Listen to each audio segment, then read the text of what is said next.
नमस्कार मंडली, स्वागतम सुस्वागतम। कैसे हो आप सब?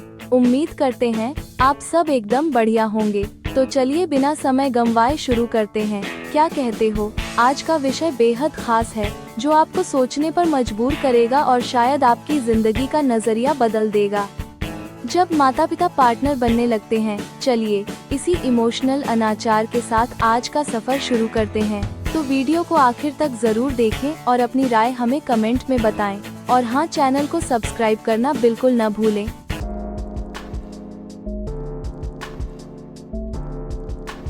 आपके पेरेंट्स आपको कितना प्यार करते हैं, लेकिन क्या कभी ऐसा लगा कि वो आपको अपने बच्चे की बजाय पार्टनर मानने लगे हैं? सोचिए, आप बड़े आराम से अपना होमवर्क कर रहे हैं और तभी मम्मी आकर कहती हैं, बेटा तुम्हारे पापा ने फिर से दूध लाना भूल गए, अब तुम ही बताओ मैं क्या करूं? अरे भाई, मैं बच्चा हूं, रिलेशनशिप काउंसलर नहीं। या फिर पापा आते हैं और पूछते हैं, बेटा तुम्हारी मम्मी मुझसे नाराज क्यों रहती है? तुम तो समझदार हो, कुछ समझाओ ना। मतलब पापा मैं छोटा हूँ, बड़का नहीं। यही होता है जब पेरेंट्स अपनी भावनात्मक समस्याओं को बच्चों पर डालने लगते हैं। इसे कहते हैं इमोशनल इंसेस्ट। मित्र एंड मित्रनियों, आज हम बात करेंगे इमोशनल इंसेस्ट के बारे में, जिसे समझाने के लिए थोड़ा ह्यूमर, थोड़ी कहानी और थोड़ा ज्ञान लेकर आए हैं।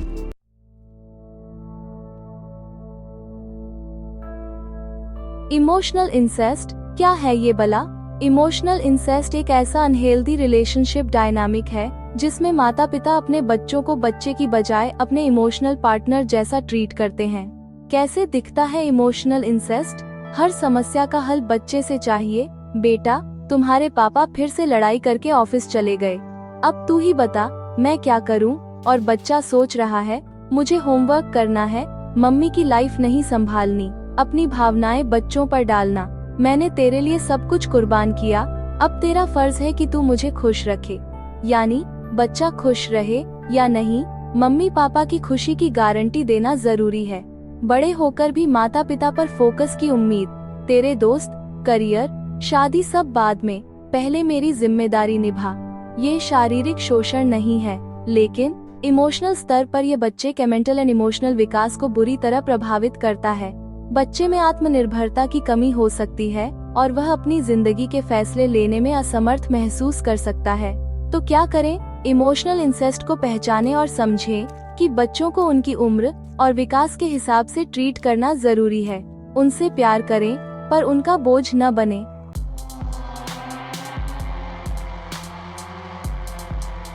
तो एक कहानी से समझते हैं। रोहन 12वीं क्लास का लड़का है जो पढ़ाई और अपनी छोटी सी दुनिया में खुश था, लेकिन उसकी मम्मी को उसमें सिर्फ एक बेटा नहीं बल्कि एक सच्चा दोस्त भी मिल गया था। हर दूसरे दिन मम्मी पूछती, रोहन तुम ही हो मेरे सच्चे दोस्त, तुम्हारे पापा तो कभी बात ही नहीं करते, अब तुम ही बताओ ये नया सोफा लूं या पुराना वाला सही करवा लूं? रोहन मन में सोचता, मम्मी मुझे तो यह भी नहीं पता कि सोफे पर मैगी खानी है या पिज्जा। धीरे धीरे मम्मी पापा की हर बात रोहन के सिर पर आ गई। स्कूल की पढ़ाई, रोहन के लिए अब होमवर्क से ज्यादा जरूरी मम्मी के मूड को ठीक रखना हो गया। दोस्तों के साथ वक्त, दोस्तों के साथ खेलने का वक्त भी मम्मी की समस्याएं सुलझाने में जाने लगा। सबसे बुरा, रोहन को लगने लगा कि अगर उसने मम्मी की बातें न सुनी तो वह खुद को अकेला महसूस करेंगी। रोहन का बचपन और टीनेज किसी और की भावनाओं का बोझ उठाने में बीतने लगा। उसे यह समझ ही नहीं आया कि उसका खुद का जीवन भी है जिसमें उसकी खुशियां और प्राथमिकताएं होनी चाहिए। क्या सिखाती है ये कहानी? बच्चे को बच्चा रहने दें, उसे अपने इमोशनल सपोर्ट सिस्टम में मत बदलें। बच्चे को यह अधिकार दें कि वह अपनी जिंदगी जी सके बिना किसी अनावश्यक जिम्मेदारी के।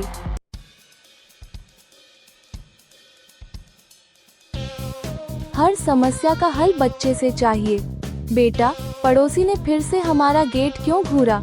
अरे मम्मी मैं कोई सीसीटीवी कैमरा थोड़े ही हूँ जो सबकी नजरें ट्रैक करूँ। बच्चे से वफादारी की उम्मीद करना, तुम दोस्तों के साथ इतना वक्त क्यों बिताते हो? मम्मी को भूल गए क्या? मम्मी मुझसे कसम न दिलवाओ कि दोस्तों की पबजी छोड़कर आपको लूडो खिलाऊं। बच्चे की प्राइवेसी का सम्मान न करना, तुम्हारा फोन किसके साथ बिजी रहता है? फोन में घुसकर ऐसा न लगे कि मेरी आत्मा का बैलेंस चेक कर रहे हो। बच्चे को अपराध बोध देना, अगर तुम बाहर जॉब करोगे तो हमारा क्या होगा? तो क्या नौकरी के साथ साथ मुझे घर पर 24 घंटे हेल्पलाइन खोलनी पड़ेगी? ये सब बातें मजाक लग सकती हैं, लेकिन यह बच्चे के मानसिक विकास और आत्मनिर्भरता पर गहरा असर डालती हैं। इमोशनल इंसेस्ट को पहचानें और बच्चों को वह स्पेस दें जो उनके बड़े होने के लिए जरूरी है।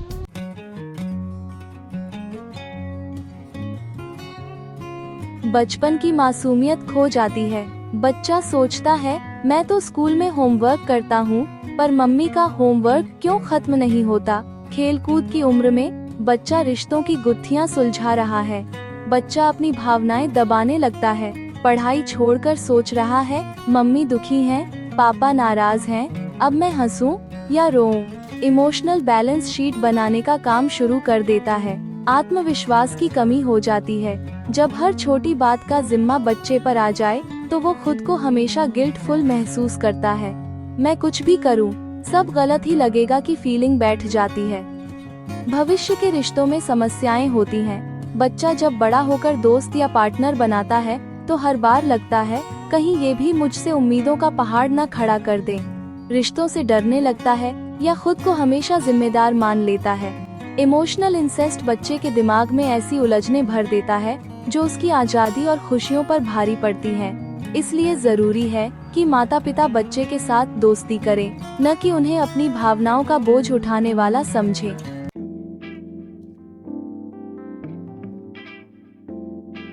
कैसे समझाएं पेरेंट्स को? पापा, आप अपनी प्रॉब्लम्स मुझे बताने के बजाय डियर जिंदगी मूवी देख लो।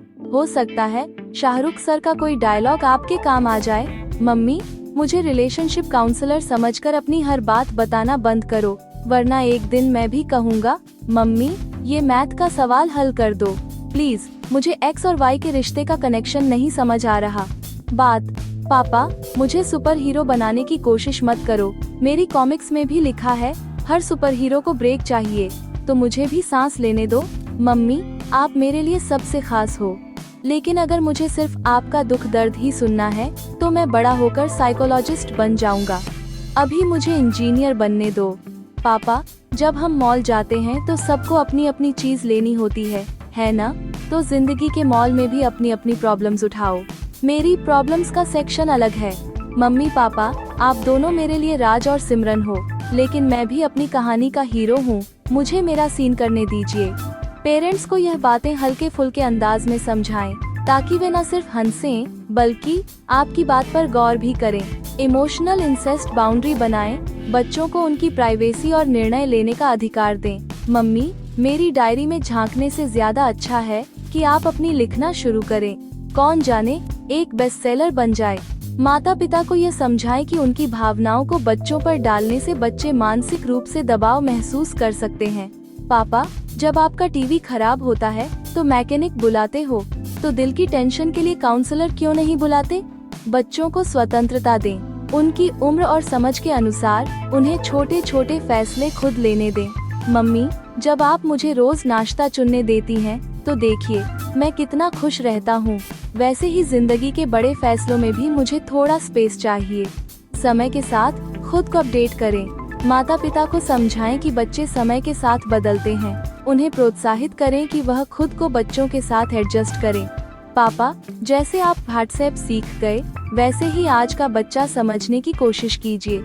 खुला संवाद रखें, परिवार में ऐसी संस्कृति बनाएं जहां हर कोई अपनी भावनाएं खुलकर व्यक्त कर सके, लेकिन दूसरे की जिम्मेदारी ले बिना। मम्मी, आपके गाने सुनने का मन हो तो मुझे जरूर बुलाएं, लेकिन हर वक्त राग भैरवी का जिम्मा मुझ पर मत डालिए। इन उपायों से माता पिता और बच्चों के बीच एक हेल्थी एंड पॉजिटिव रिश्ता बनाया जा सकता है।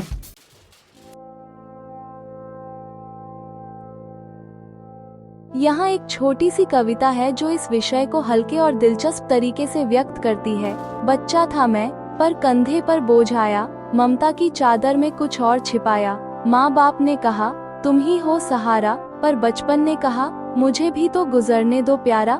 समस्या सलाह सब मुझ पर ही टिका, मैं बच्चा था पर बना दिया किसी रिश्ता। पिता का गुस्सा, माँ की शिकायतें, इन सब में खो गई मेरी वो हंसी की बातें। दोस्तों संग खेलूं तो जलन की झलक, आजादी की बात पर आंसुओं की हलचल। हमारे लिए जियो, यही आदेश मिले। पर दिल ने कहा, अपनी सांसों से भी तो प्यार करो थोड़े। भावनाओं की सीमा अगर लांघ जाए, प्यार भी किसी रिश्ते को जख्म दे जाए। पेरेंट्स का फर्ज बच्चों को बढ़ने देना, न कि उनका बचपन अपनी उम्मीदों में खो देना। प्यार करो पर बोझ न बनाओ। बच्चे का बचपन उसे जीने दो, उड़ने का हक दिलाओ। माता पिता का प्यार सुंदर गहना है, पर उसकी चमक तभी है जब वो सीमाओं में रहना है। बच्चे का मन एक कोरा कागज है, उसे हंसी, खुशी और सपनों से सजाओ। प्यार की बारिश से सींचो, पर उसे अपनी उम्मीदों का बोझ न बनाओ। अगर आपको ये वीडियो पसंद आई हो तो लाइक, कमेंट और सब्सक्राइब जरूर करें। याद रखें, आपसे जुड़े हर शब्द में हम हमेशा आपके साथ हैं।